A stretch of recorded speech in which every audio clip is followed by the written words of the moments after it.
Artículo 127. Disolución del consorcio. 1. La disolución del consorcio produce su liquidación y extinción. En todo caso, será causa de disolución que los fines para los que fue creado el consorcio hayan sido cumplidos. 2. El máximo órgano de gobierno del consorcio, al adoptar el acuerdo de disolución, nombrará un liquidador que será un órgano o entidad vinculada o dependiente de la administración pública a la que el consorcio esté adscrito. La responsabilidad que le corresponde al empleado público como miembro de la entidad u órgano liquidador será directamente asumida por la entidad o la administración pública que lo designó, quien podrá exigir de oficio al empleado público la responsabilidad que, en su caso, corresponda cuando haya incurrido dolo, culpa o negligencia graves, conforme a lo previsto en las leyes administrativas en materia de responsabilidad patrimonial. 3. El liquidador calculará la cuota de liquidación que corresponda a cada miembro del consorcio de conformidad con lo previsto en los estatutos. Si no estuviera previsto en los estatutos, se calculará la mencionada cuota de acuerdo con la participación que le corresponda en el saldo resultante del patrimonio neto tras la liquidación, teniendo en cuenta que el criterio de reparto será el dispuesto en los estatutos. A falta de previsión estatutaria, se tendrán en cuenta tanto el porcentaje de las aportaciones que haya efectuado cada miembro del consorcio al fondo patrimonial del mismo, como la financiación concedida cada año. Si alguno de los miembros del consorcio no hubiere realizado aportaciones por no estar obligado a ello, el criterio de reparto será la participación en los ingresos que en su caso hubiera recibido durante el tiempo que ha pertenecido en el consorcio. 4. Se acordará por el consorcio la forma y condiciones en que tendrá lugar el pago de la cuota de liquidación en el supuesto en el que ésta resulte positiva. 5. Las entidades consorciadas podrán acordar la mayoría que se establezca en los estatutos o, a falta de previsión estatutaria por unanimidad, la cesión global de activos y pasivos a otra entidad del sector público jurídicamente adecuada, con la finalidad de mantener la continuidad de la actividad y alcanzar los objetivos del consorcio que se extingue. La cesión global de activos y pasivos implicará la extinción sin liquidación del consorcio cedente. Capítulo séptimo. De las fundaciones del sector público estatal. Artículo 128. Definición y actividades propias. 1. Son fundaciones del sector público estatal aquellas que reúnan alguno de los requisitos siguientes. A. Que se constituyan de forma inicial con una aportación mayoritaria directa o indirecta de la Administración General del Estado o cualquiera de los sujetos integrantes del sector público institucional estatal, o bien reciban dicha aportación con posterioridad a su constitución. B. Que el patrimonio de la fundación esté integrado en más de un 50% por bienes o derechos aportados o cedidos por la Administración General del Estado o cualquiera de los sujetos integrantes del sector público institucional estatal con carácter permanente. C. La mayoría de derechos de voto en su patronato corresponda a representantes de la Administración General del Estado o del sector público institucional estatal. 2. Son actividades propias de las fundaciones del sector público estatal las realizadas sin ánimo de lucro para el cumplimiento de fines de interés general, con independencia de que el servicio se preste de forma gratuita o mediante contraprestación.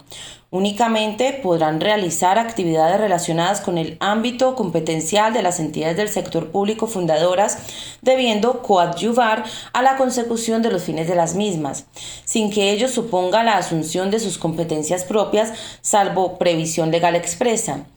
Las fundaciones no podrán ejercer potestades públicas. En la denominación de las fundaciones del sector público estatal deberá figurar necesariamente la indicación Fundación del Sector Público o su abreviatura FSP. 3.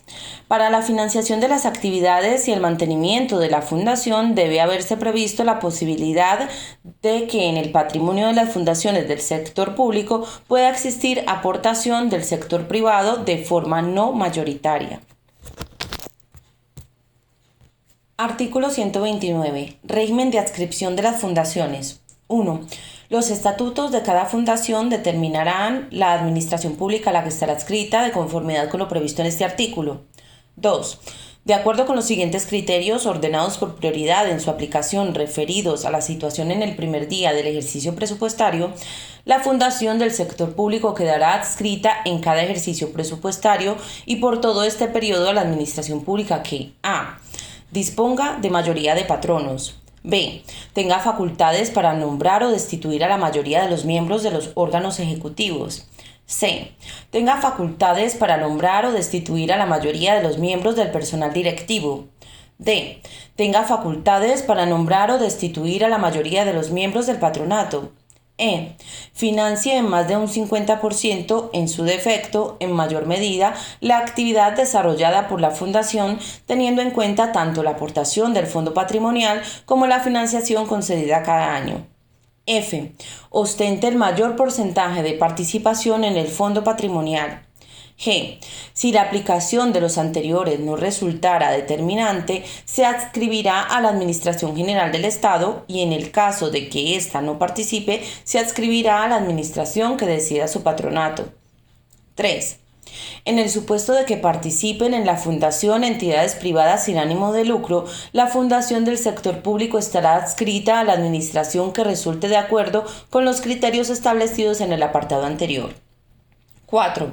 El cambio de adscripción a una administración pública cualquiera que fuere su causa, conllevará la modificación en los estatutos que deberá realizarse en un plazo no superior a 3 meses, contados desde el inicio del ejercicio presupuestario siguiente a aquel en que se produjo el cambio de adscripción.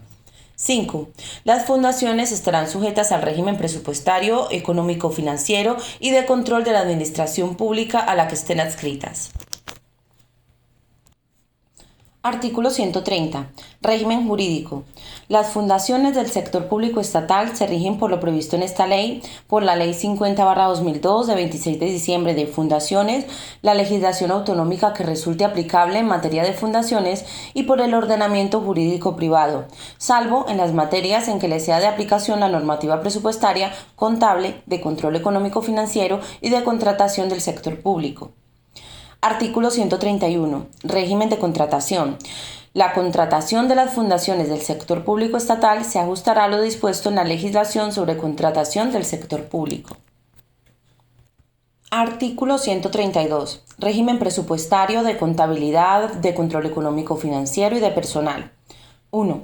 Las fundaciones del sector público estatal elaborarán anualmente un presupuesto de explotación y capital que se integrarán con el presupuesto general del Estado y formularán y presentarán sus cuentas de acuerdo con los principios y normas de contabilidad recogidos en la adaptación del Plan General de Contabilidad a las entidades sin fines lucrativos y disposiciones que lo desarrollan, así como la normativa vigente sobre fundaciones. 2. Las fundaciones del sector público estatal aplicarán el régimen presupuestario, económico-financiero, de contabilidad y de control establecido por la Ley 47/2003 de 26 de noviembre y sin perjuicio de las competencias atribuidas al Tribunal de Cuentas estarán sometidas al control de la Intervención General de la Administración del Estado. 3. El personal de las fundaciones del sector público estatal, incluido el que tenga condición de directivo, se regirá por el derecho laboral, así como por las normas que le sean de aplicación en función de su adscripción al sector público estatal, incluyendo entre las mismas la normativa presupuestaria, así como lo que se establezca en las leyes de presupuestos generales del Estado. Artículo 133. Creación de fundaciones del sector público estatal. 1. La creación de las fundaciones del sector público estatal o la adquisición de este carácter de forma sobrevenida se realizará por ley que establecerá los fines de la fundación y en su caso los recursos económicos con los que se le dota. 2. El anteproyecto de ley de creación de una fundación del sector público estatal que se eleve al Consejo de Ministros deberá ser acompañado de una propuesta de estatutos y del plan de actuación, de conformidad con lo previsto en el artículo 92, junto con el informe preceptivo favorable del Ministerio de Hacienda y Administraciones Públicas o la intervención general de la Administración del Estado, según se determine reglamentariamente. 3. Los estatutos de las fundaciones del sector público estatal se aprobarán por Real Decreto de Consejo de Ministros, a propuesta conjunta del titular del Ministerio de Hacienda y Administraciones Públicas y del Ministerio que ejerza el protectorado, que estará determinado en sus estatutos. No obstante, por acuerdo del Consejo de Ministros, podrá modificarse el ministerio al que se adscriba inicialmente la fundación. Artículo 134. Protectorado. El protectorado de las fundaciones del sector público será ejercido por el órgano de la administración de adscripción que tenga atribuida tal competencia, que velará por el cumplimiento de las obligaciones establecidas en la normativa sobre fundaciones sin perjuicio del control de eficacia y la supervisión continua al que están sometidas de acuerdo con lo previsto en esta ley. Artículo 135. Estructura organizativa. En las fundaciones del sector público estatal, la mayoría de miembros del patronato serán designados por los sujetos del sector público estatal. La responsabilidad que le corresponda al empleado público como miembro del patronato será directamente asumida por la entidad o la Asociación General del Estado que lo designó. La Administración General del Estado podrá exigir de oficio al empleado público que designó a esos efectos la responsabilidad en que hubieran incurrido por los daños y perjuicios causados en sus bienes o derechos cuando hubiera concurrido dolo o culpa o negligencia graves conforme a lo previsto en las leyes administrativas en materia de responsabilidad patrimonial. Artículo 136. Fusión, disolución, liquidación y extinción. A las fundaciones del sector público estatal le resultará de aplicación el régimen de fusión, disolución, liquidación y extinción previsto en los artículos 94, 96 y 97. Capítulo octavo. De los fondos carentes de personalidad jurídica del sector público estatal. Artículo 137. Creación y extinción. 1. La creación de fondos carentes de personalidad jurídica en el sector público estatal se efectuará por ley. La norma de creación determinará expresamente su adscripción a la Administración General del Estado. 2. Con independencia de su creación por ley, se extinguirán por norma de rango reglamentario. 3. En la denominación de los fondos carentes de personalidad jurídica deberá figurar necesariamente la indicación Fondo Carente de Personalidad Jurídica o su abreviatura FCP. Artículo 138. Régimen jurídico. Los fondos carentes de personalidad jurídica se regirán por lo dispuesto en esta ley, en su norma de creación y el resto de las normas de derecho administrativo general y especial que les sea de aplicación. Artículo 139. Régimen presupuestario, de contabilidad y de control económico-financiero.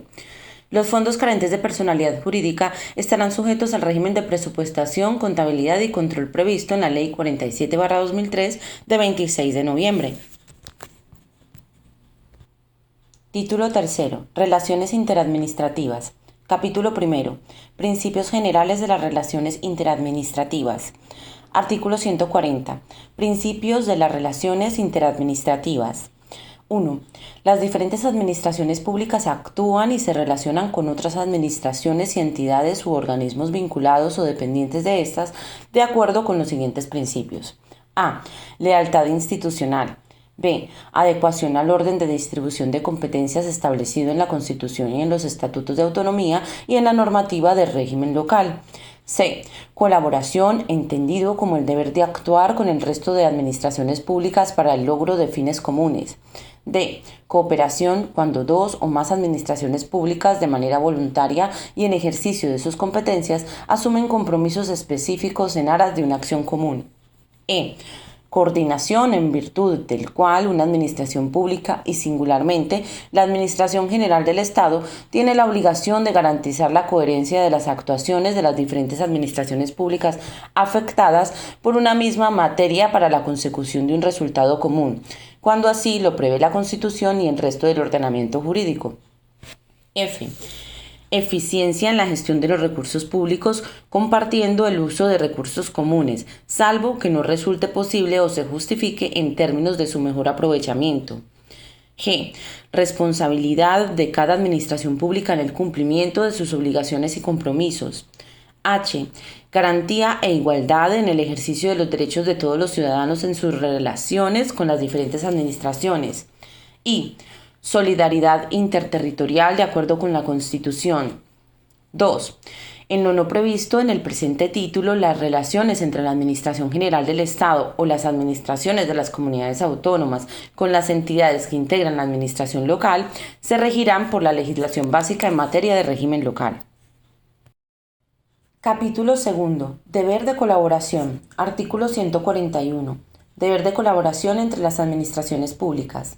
1. Las administraciones públicas deberán a. Respetar el ejercicio legítimo por las otras administraciones de sus competencias. b.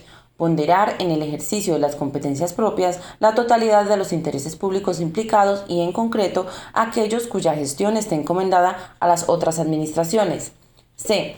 Facilitar a las otras administraciones la información que precisen sobre la actividad que desarrollen en el ejercicio de sus propias competencias o que sea necesaria para que los ciudadanos puedan acceder de forma integral a la información relativa a una materia.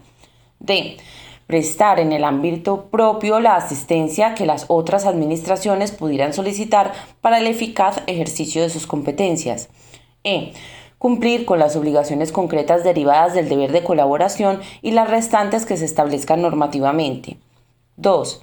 La asistencia y colaboración requerida solo podrá negarse cuando el organismo público o la entidad del que se solicita no esté facultado para prestarla de acuerdo con lo previsto en su normativa específica, no disponga de medios suficientes para ello o, cuando de hacerlo, causará un perjuicio grave a los intereses cuya tutela tiene encomendada o al cumplimiento de sus propias funciones, o cuando la información solicitada tenga carácter confidencial o reservado. La negativa a prestar la asistencia se comunicará motivadamente a la administración solicitante. 3. La Administración General del Estado, las de las comunidades autónomas y las de las entidades locales deberán colaborar y auxiliarse para la ejecución de sus actos que hayan de realizarse o tengan efectos fuera de sus respectivos ámbitos territoriales. Los posibles costes que pueda generar el deber de colaboración podrán ser repercutidos cuando así se acuerde. Artículo 142. Técnicas de colaboración. Las obligaciones que se derivan del deber de colaboración se harán efectivas a través de las siguientes técnicas. A. El suministro de información, datos, documentos o medios probatorios que se hallen a disposición del organismo público o la entidad al que se dirige la solicitud y que la administración solicitante precise disponer para el ejercicio de sus competencias. B. La colaboración a fin de proporcionar la inclusión en un sistema integrado de información de las respectivas áreas personalizadas o carpetas ciudadanas o determinadas funcionalidades de las mismas, de forma que el interesado pueda acceder a sus contenidos, notificaciones o funcionalidades mediante procedimientos seguros que garanticen la integridad y confidencialidad de los datos de carácter personal, independientemente de cuál haya sido el punto de acceso. C. El desarrollo de la plataforma digital de colaboración entre las administraciones públicas como instrumento destinado a facilitar las relaciones y el soporte electrónico de los órganos integrantes del sistema de conferencias sectoriales y en general de los órganos de cooperación, así como de otras de plataformas comunes para el intercambio de datos en el ámbito de todas las administraciones públicas. D. La creación y mantenimiento de sistemas integrados de información administrativa con el fin de disponer de datos actualizados completos y permanentes referentes a los diferentes ámbitos de actividad administrativa en todo el territorio nacional. E.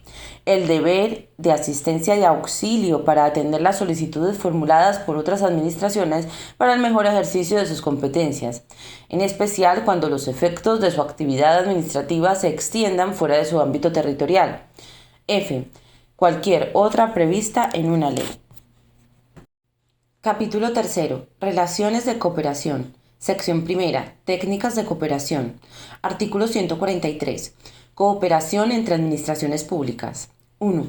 Las administraciones cooperarán al servicio del interés general y podrán acordar de manera voluntaria la forma de ejercer sus respectivas competencias que mejor sirva a este principio. 2. La formalización de relaciones de cooperación requerirá la aceptación expresa de las partes formulada en acuerdos de órganos de cooperación o en convenios. Artículo 144. Técnicas de cooperación. 1. Se podrá dar cumplimiento al principio de cooperación de acuerdo con las técnicas que las administraciones interesadas estimen más adecuadas, como puede ser: a. La participación en órganos de cooperación con el fin de deliberar y, en su caso, acordar medidas en materias sobre las que tengan competencias diferentes administraciones públicas. B. La participación en órganos consultivos de otras administraciones públicas. C.